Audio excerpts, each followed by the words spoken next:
Listener discretion is advised.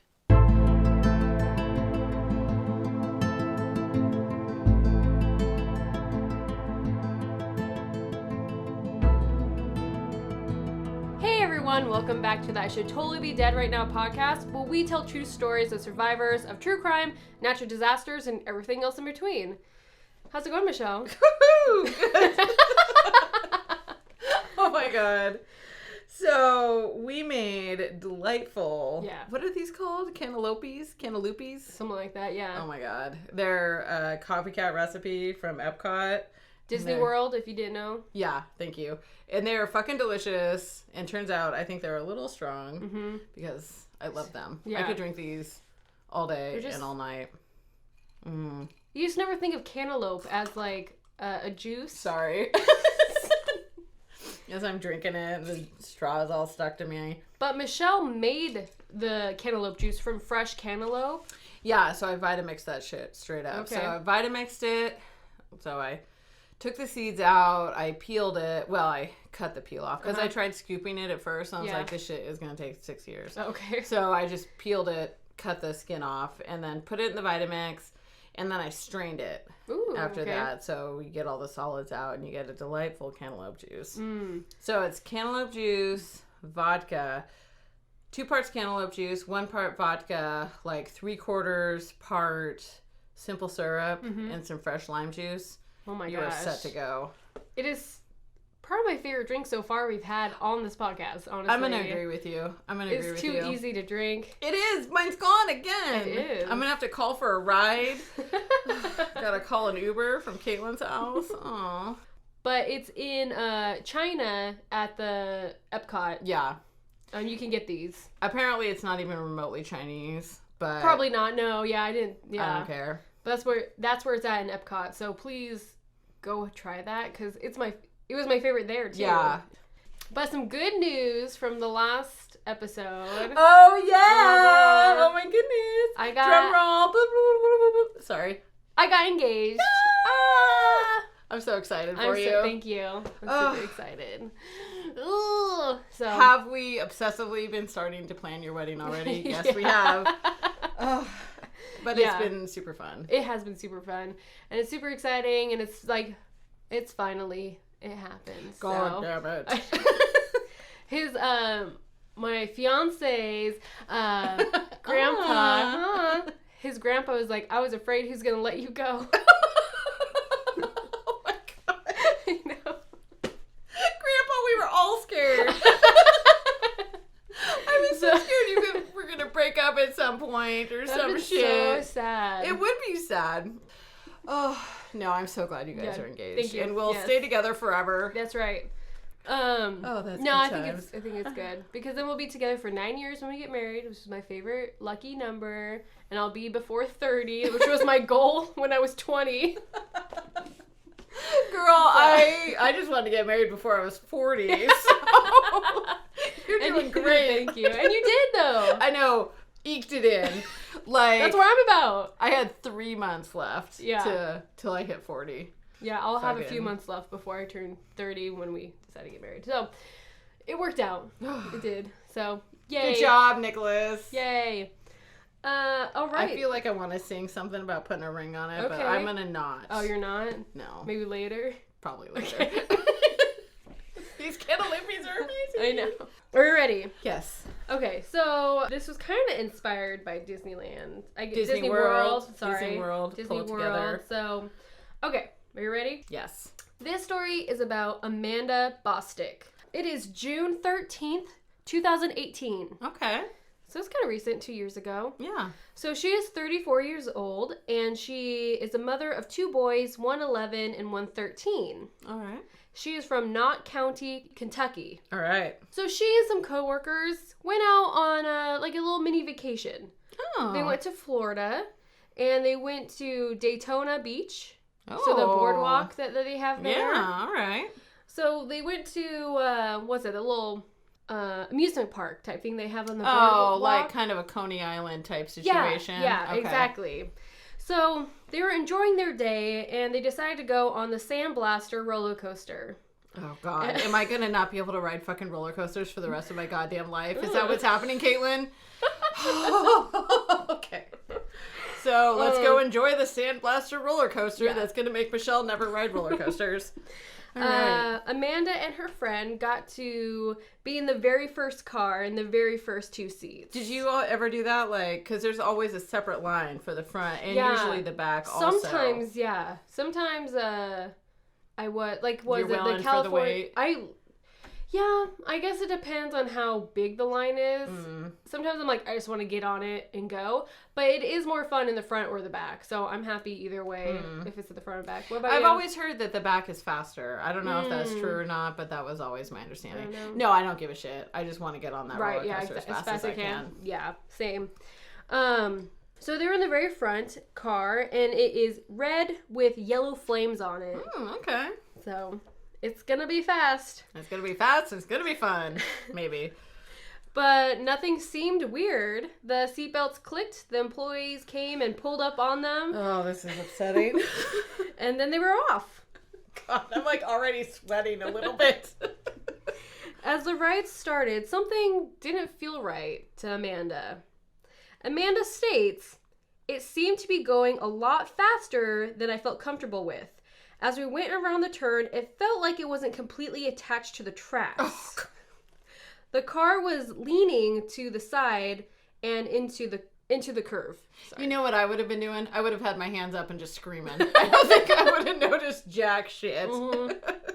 As this was happening, she was very scared and was just praying it would be over soon. Unfortunately, that shit wasn't. Yeah.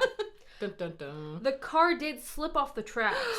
Oh, God. I don't want to know this story, Caitlin, because I want to believe that this is just not possible. Okay. The car slid off the tracks, and it threw Amanda and her friend that was in the seat 34 feet to the ground. Oh. This is the worst. She states, "I remember hearing a lot of screeching, a lot of metal, a lot of sounds that just weren't right. I remember falling through the air, and I remember hitting the ground." Oh, my gosh. It was around 10 p.m. when a flood of 911 calls started to come in about what happened. Fucking cell phones going crazy. Yeah. Amanda was knocked out from the impact of the fall. Oh, well, they don't have airbags on No. roller coasters. No. Well, she fell on the ground. That's true. Okay. I'm just saying. Yourself, Caitlin. Okay, so wait. Okay. So she was thrown from the car. She didn't hit she wasn't inside the car and the car hit the ground. Correct. So okay, that's what I thought. Yeah. No, so she was able to wake up and she heard people on the ride screaming, and she looks up and sees the car that she was in dangling from the roller coaster. What? Yeah. And her friend was on the ground and she was positioned right underneath that car. So she was afraid that was going to fall on her. So she started trying to crawl to her. Oh, crawl to help. Her friend. Mm-hmm. I like to think that would be me. Good job, Amanda. Oh my God. So once firefighters arrived, they found 8 passengers still trapped on the roller coaster. Amanda's coworkers told her that her and her friend bounced from the support beam to support beam like a pinball. So they just like ricocheted down. Yeah. Mm-hmm. Oh my God, that's awful. Yeah. So as you can picture it, I'm trying to show. I have a picture, but I'm trying to show. So the car that they're in, it's dangling, and the rest of the track. Off the track, and then the rest of it is still on the track, just stopped. Okay. So you know how they're connected. Like 1 or 2 of the cars in the train are actually just hanging there. Yeah. With her poor friend just below that, and she's now been thrown. Correct. Off to the side, and is trying to crawl over to her, save her friend. That's right. So Amanda's taken to the hospital, of course. So she actually suffered from a concussion, deep bruising from head to toe, cuts all over, and some broken teeth. That's my worst nightmare. Right? Ugh. Just one day after the crash, Amanda actually left the hospital walking out with a walker. So she was able to leave. She didn't need assistance, but she was able to walk away from it just a day later. Her friend had to stay a little longer due to numerous fractured bones. Oh, gosh. On May 17th, so a little month before, the sandblaster was serviced for excessive corrosion, bracing cracked, and tracked cracked.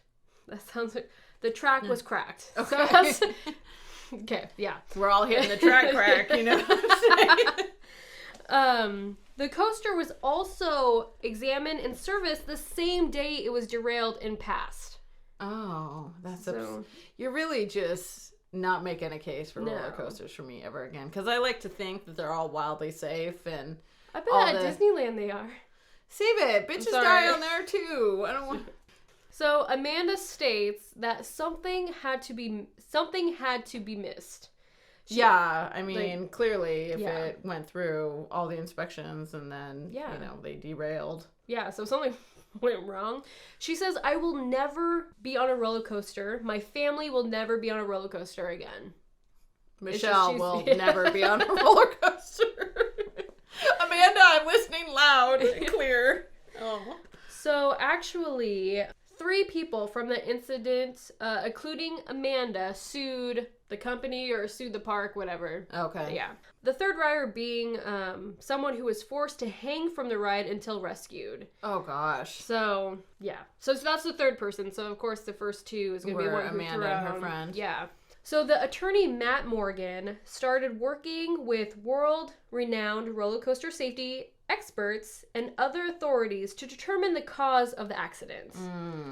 He also states that his clients suffered serious life-altering injuries.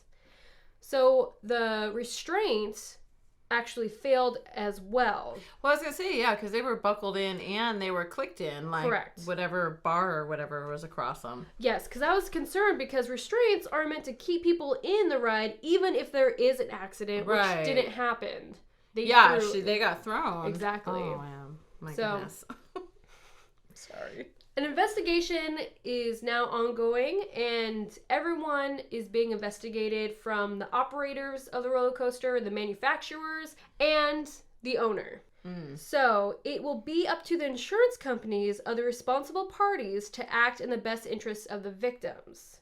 Hopefully that happens. It does. I know. So the lawyer, Matt, he is stated, if it was the coaster's insurance company, I would have already sent $1 million check without question, just based on the information they have to date. And he also continues saying, a lot of times insurance companies tend to play games with cases like this and deny liability even though the roller coaster came off the track. That happens more often than not. And so I do anticipate needing to file a formal lawsuit. Oh, yeah. I could see that. I mean, I've seen insurance companies come in and just do a lot of victim blaming and be like, well, you might as well just give up now and take this, measly sum I'm going to offer you. Right. Because they have a lot of money, so they can spend a lot of money on lawyers and stuff like that. Well, and lawsuits are hard on people. Yeah. I mean, they're stressful. They are a drain on your resources. Once again, they're stressful. Yeah. They just suck. I mean, so a lot of people give up before they ever get to the end because companies like insurance companies or whatnot have all kinds of money. They've got lawyers on retainer. They're just ready to go and, to fight the little guy, if you will. No, it's true. Yeah. So Matt says he will fight to ensure each of his clients are justly compensated. So that is where it kind of leads off. I looked and there hasn't seemed to be a settlement. I don't know if they settled out of court, so it's not public knowledge. That could be. Not sure. So hopefully they are, justified and get the compensation they deserve, because no one deserves to be thrown off a roller coaster and traumatized for the rest of their lives. You know what? No shit. I went to Great America down in Santa Cruz area. I used to go there all the time. I think it's like Paramount something or other now. It's like different names, it's a different name now, but it's the same park. Okay. That's always been. But one time we were there and it was I don't know, some fucking Top Gun ride or something like that. Oh, it was like a flight simulator type game. Oh, fun. Or, ride. Oh my God, I'm sorry. But it was one of those, it's like, it's on a big bar and the rocket goes up and down and it turns upside down. Is it like a virtual reality thing? No, you're actually in there, but you're controlling it. It's kind of like a crazy Dumbo type ride. Oh, okay, where from Disneyland. You're flying around, flying up and down, but this one you could turn upside down and do all kinds of crazy shit in it. That's cool. that shit got stuck. And someone, again, was like, when I was there one day, fucking falling out of the ride because it got like jammed somehow. And someone got stuck upside down and was like falling out of it. Oh my God. So that ride was always shut down.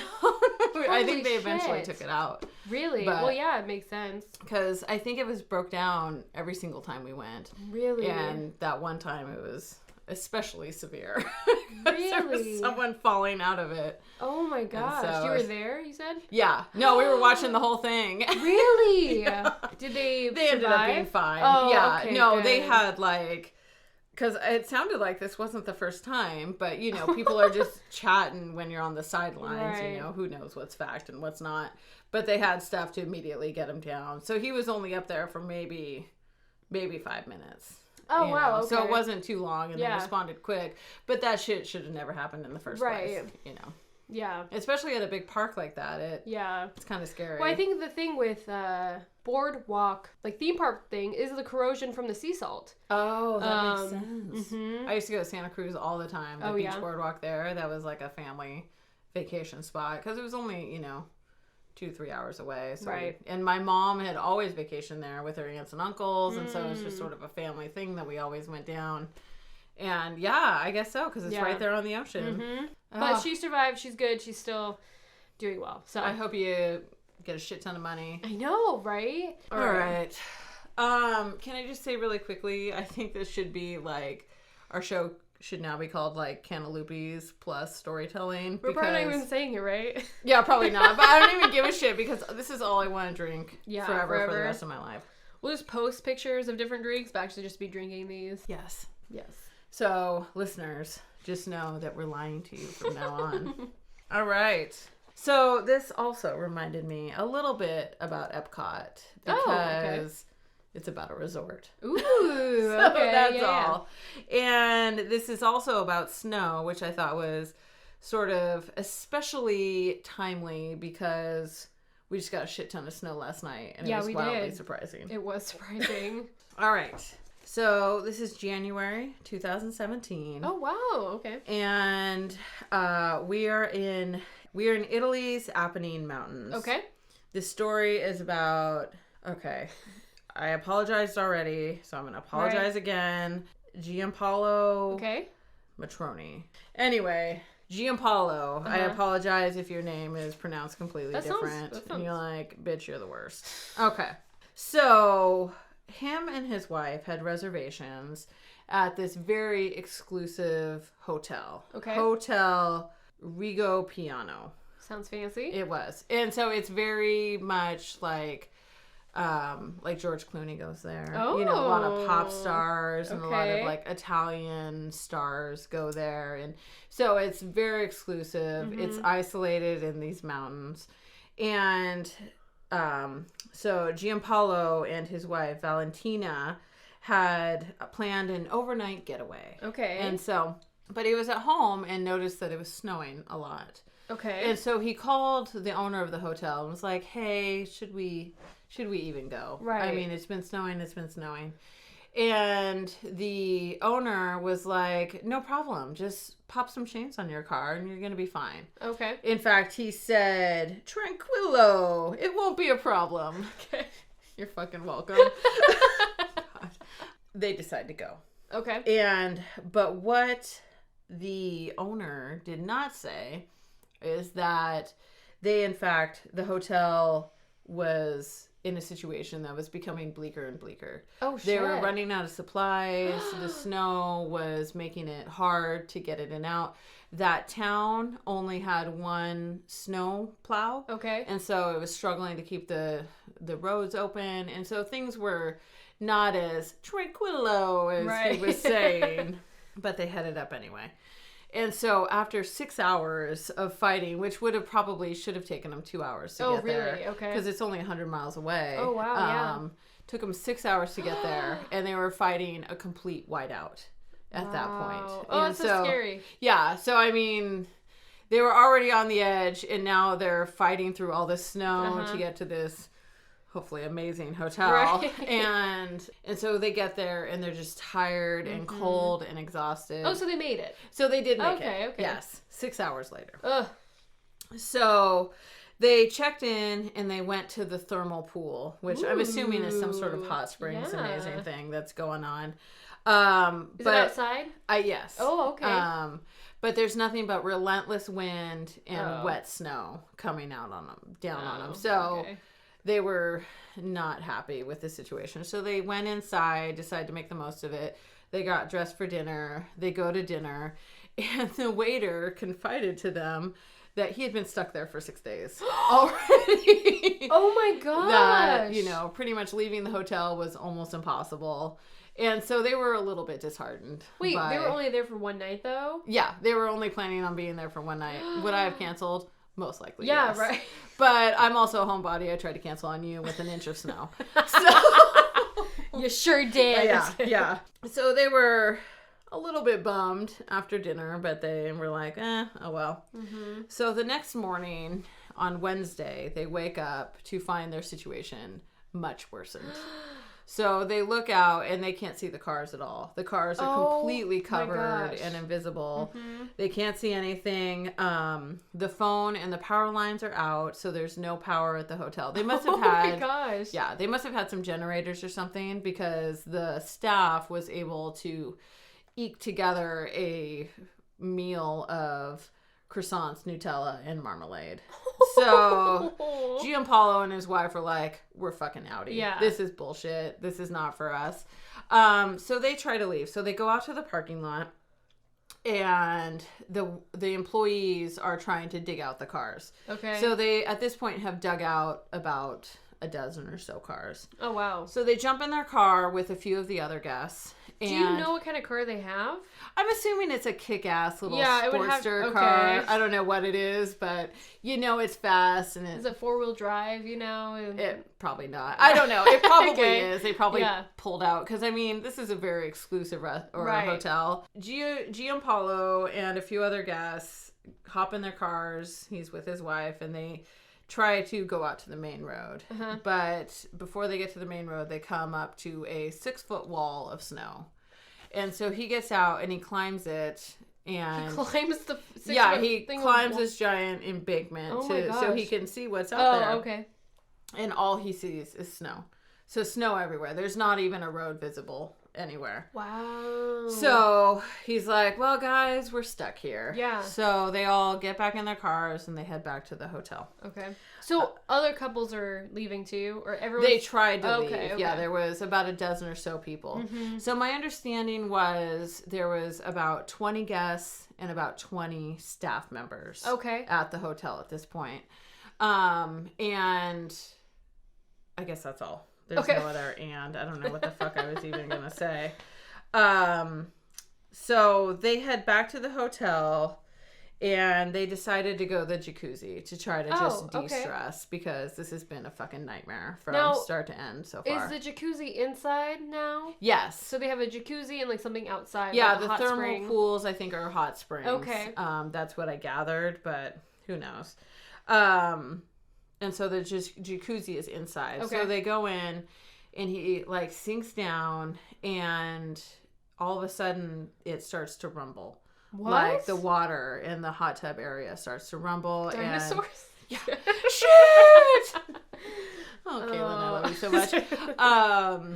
No, and the water splashing out of the pool. Uh-huh. And so it turns out the hotel is right on a fault line. And so there's a 5.7 magnitude earthquake. Of course. And so... Of course. Oh, you know what? That's when they said, fuck this, we're getting out. Oh. So I apologize. He hasn't tried to leave yet. Okay.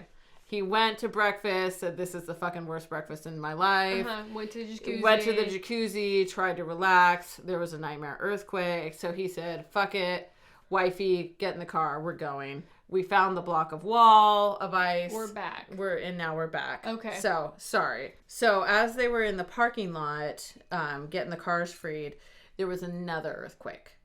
So, it was another tremor hitting 5.6 this time. So, 5.7, 5.6. There's now been 2 earthquakes. And so they go inside after realizing that they're trapped because there's nowhere to go. Mm-hmm. They're hanging out in the hotel. So Giampaolo is just pacing the reception area, like trying to work through options with his wife. The owner of the hotel was like in another part. There was guests in sort of a game room, and they were, having some hot drinks and trying to pass the time with no power. And this is when the snow on the mountain started to slide. So they heard the avalanche before they saw it. Oh, so I guess the snow and the ice started sliding down due to the earthquakes. And they were just gathering up all this mass as it was coming down the mountain. Right. So trees, rocks, whatever. It's just gathering and gathering. Ugh. So with the force of 4,000 fully loaded Mack trucks, the snow slammed into the hotel at 60 miles an hour. Whoa. Yeah, just fucking took it off. So the walls of the hotel buckled. The avalanche thundered through the kitchen, killing everyone who was in the kitchen. It thundered through like the next two rooms where the guests were hanging out, like having hot chocolate and stuff.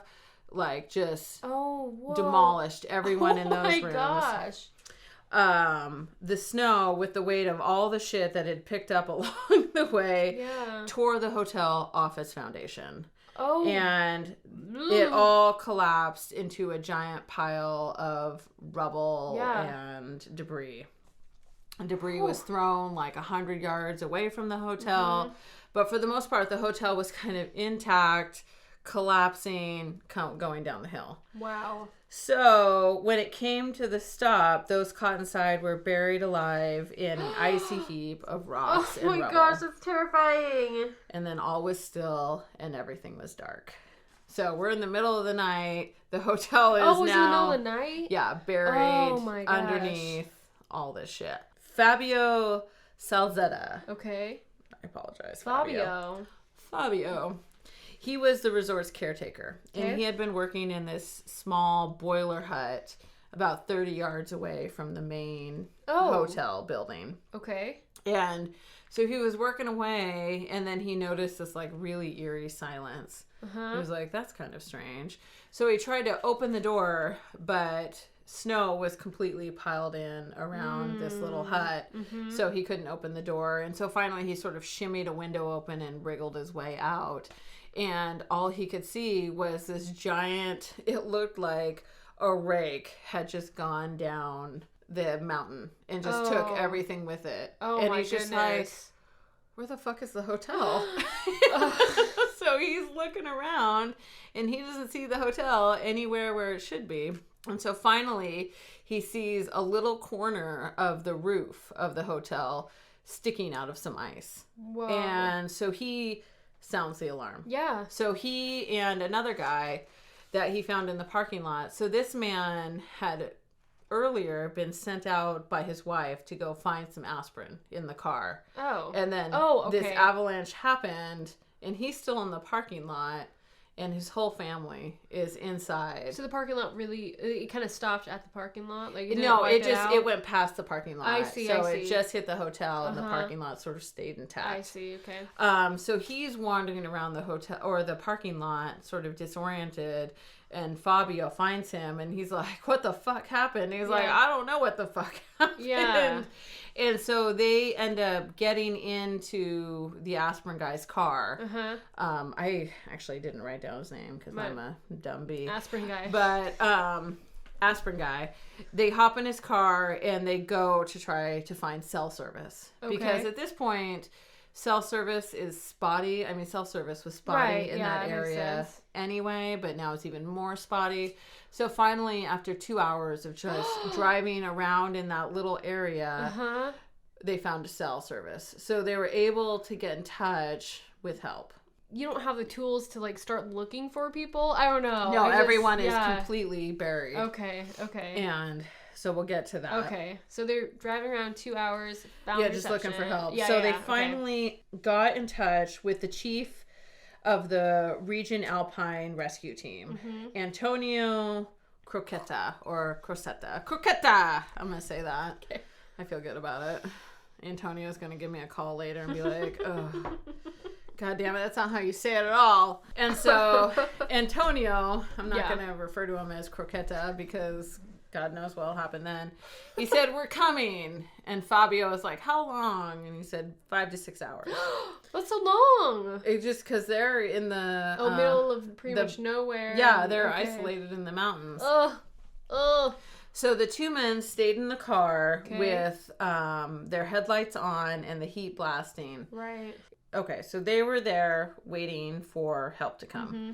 And from his base, Antonio alerted the military police and put a rescue team together. Oh, wow, nice. So he had 14 men all together, and it was going to take them 6 hours to trek through the mountains to get to the hotel. Oh my gosh, that's so long. Because right, there's no roads, there's no nothing. So 8 hours later, the team spots the headlights of the car because they can't see anything. They're like, we don't even know where to look. Right. And so thank goodness they had the forethought to keep their headlights on. Yeah. And he had a nice full tank of gas, apparently. Good thing, yeah, right? So with the caregiver giving them his best guesses on where to start looking, the Alpine team used sondas. I think that's what they're called. I apologize again. Anyway, they're tools that are used to poke through the snow to look for dead bodies. Oh my gosh. Yeah, to locate bodies. Okay. So they found the first one after about an hour of looking. Wow. And he was buried under 5 feet of snow. It was an employee of the hotel, and he did not make it. Oh no. The next body that they found was the maitre d' of the restaurant, and he was not alive, apparently. No. And the owner of the hotel was also found not alive. This is awful. Yeah. So at this point, they haven't found anyone alive. So this whole time, Giampaolo has been laying in a coffin-sized pocket of air beneath 30 feet of snow and rubble. 30 feet? 30 feet. Oh my gosh. He could hear nothing that was going on. I mean, he couldn't hear anything. Yeah. He didn't know what was going on. He was in shock, so he felt no cold, no pain, no hunger. Just numb. Yeah, he was just completely numb. Wow. And he was going in and out of consciousness, and he kept having these very, I don't know, what's the word I'm looking for? I guess realistic imagery sort of running through his head the whole time. Like, for instance, he was imagining him and his wife walking hand in hand down the road to where his family's bakery was. And he remembered taking note of every single shop along the way and every corner that they passed and all the cracks in the pavement and all these like very strange, not very strange, but just it was very detailed. He also imagined rescuers coming in on magic carpets dressed like Aladdin coming in to save him. Okay. And then he had his best friend was a bodybuilder, so he imagined his bodybuilder friend coming in and just lifting tons and tons of concrete off his body. I know. And every time he awoke, he had to confront his situation again. Right. Like he would go to sleep and sort of forget it all, wake up and be like, everything's great, and then realize I'm under snow. And I don't know what the fuck is going on. So, lying on his stomach, he surveyed what he could. His left leg had been twisted and thrust forward so that his foot rested near his cheek. Oh my gosh. He could move his left arm. His right arm and leg were crushed beneath something enormous. Okay. He realized with horror that his chin rested on the knee of a corpse. He tried to still the panic, to recall the moments before everything went dark. He had been speaking to his wife. They were standing in a doorway, and then a whistling gust of wind and the sense of tumbling through space, the sounds of coughing and moaning, and the horrifying silence that followed. Had it been an earthquake, he called to his wife, but heard no answer. Oh no! Yeah. Was that her knee? Oh my god! I'm not gonna say. Oh no! So the next day, more rescuers came, and they came to the conclusion that there would be no survivors. Right. But they kept looking. They shoveled 13 feet of snow to get to the top of the building where they were able to saw through the roof, and they carefully lowered themselves down into the hotel. Wow. Crawling on their bellies, they called out for survivors, and they searched for survivors for hours. Wow. So finally, at 11 a.m. on Friday, so this happened on Wednesday in the evening. So now we're Friday in the morning. More than 30 hours after the search began, they heard a woman crying for help. Oh. The woman said she had her son with her and her daughter was in the next room. So the rescuers found her and her son squeezed into a little crawl space.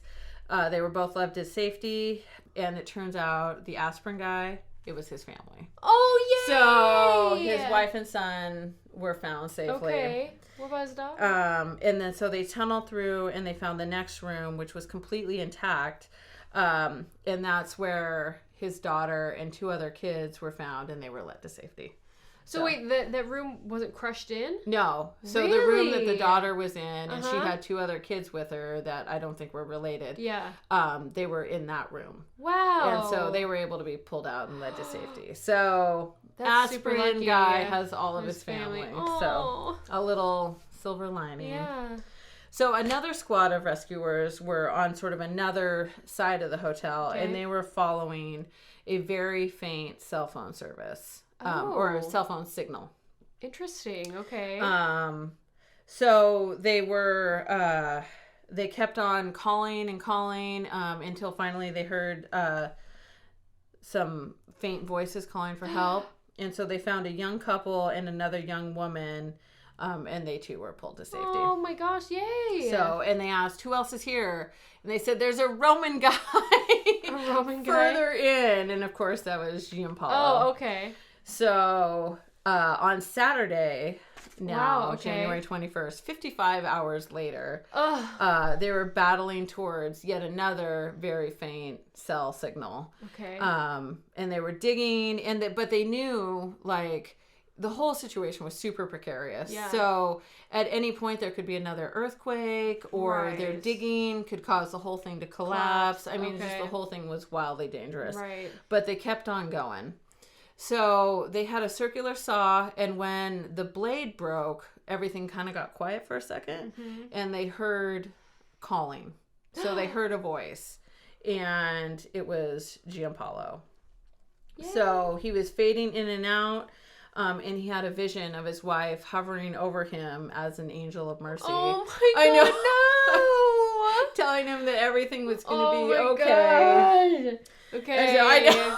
Sorry. That's heartbreaking. Okay. And so the rescuers were able to get close enough where they could call down to him and ask if he was injured or you bleeding. And he was like, "Where's my wife?" And that was his first thing.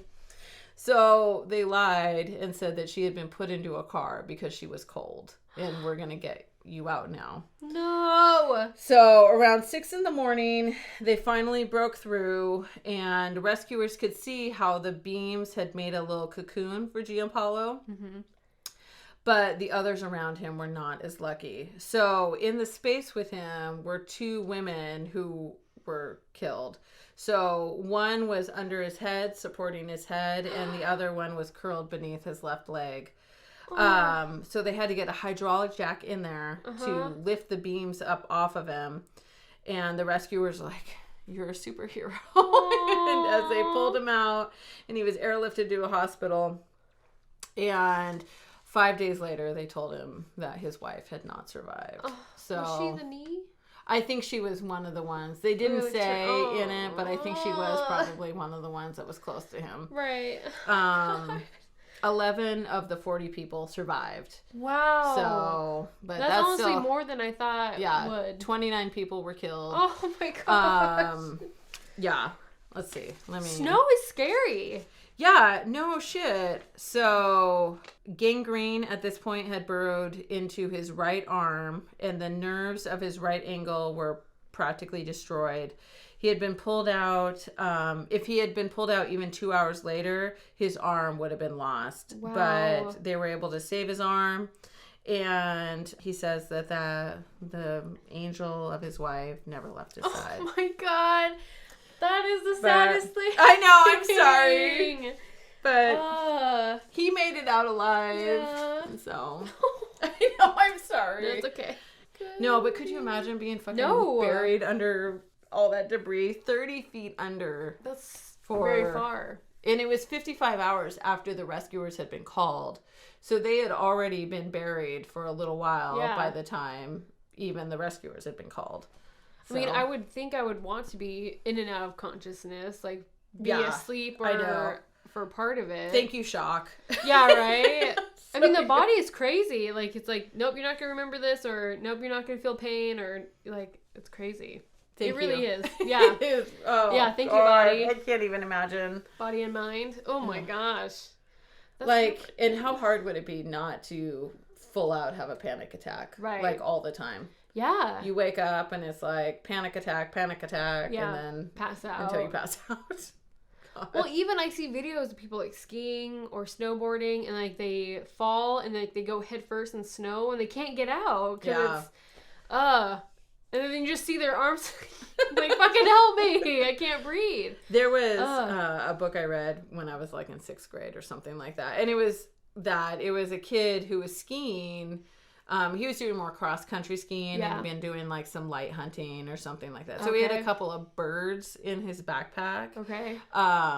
But in the book, I mean, granted, this is probably fiction. Yeah. But in the book, his skis are what kept him. It was an avalanche that came over the top of him. And because his feet were, hooked into the skis, he couldn't get up and out because his skis were like...